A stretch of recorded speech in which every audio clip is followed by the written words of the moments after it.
Lidhja Social-Demokrate e Maqedonisë, LSDM, njoftoi se defekti për shkak të cilit një pjesë e sallave kirurgjikale në qendrën klinike nuk janë funksionale, është edhe një tregues i gjendjes së dobët në sistemin shëndetësor. Renata Mladenovska, antare e Këshillit Ekzekutiv të LSDM-s, deklaroi se për shkak të këtij defekti janë anuluar operacionet dhe ndërhyrjet e planifikuara më herët, të cilat nuk janë vlerësuar si urgjente. Kur në sallat kirurgjikale nuk ka kushte për punë, nuk shtyhen vetëm operacionet, por edhe shpresat e pacientëve për shërim, shtyhen shpresat e dikujt për të shëruar, zgjatet pasiguria e pacientëve dhe vihet në rrezik siguria e tyre, deklaroi Mladenovska. Për 2 vjet Mickoski dhe VMRO TPM kanë quar sistemin shëndetësor drejt kolapsit. Në mes të verës në temperatura përvluese, sallat kirurgjikale në qendrën klinike nuk funksionojnë, sistemi ka pësuar defekt, po anulohen operacionet e planifikuara më herët dhe ato që janë vlerësuar si jo urgjente.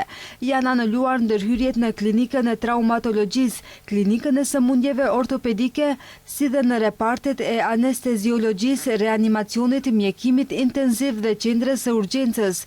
Kjo është edhe një dëshmi e neglizhencës së plotë dhe pa aftësisë së kësaj qeverie dhe të Ministrisë së Shëndetësisë për të siguruar kushtet elementare për funksionimin e sistemit shëndetësor. Mladenovska e akuzoi qeverinë e udhëhequr nga kryeministri Hristijan Mickoski dhe Ministrinë e Shëndetësisë për neglizhencë ndaj sistemit shëndetësor, duke theksuar se po shtyhen shpresat e dikujt për të shëruar e zgjatet pasiguria e pacientëve.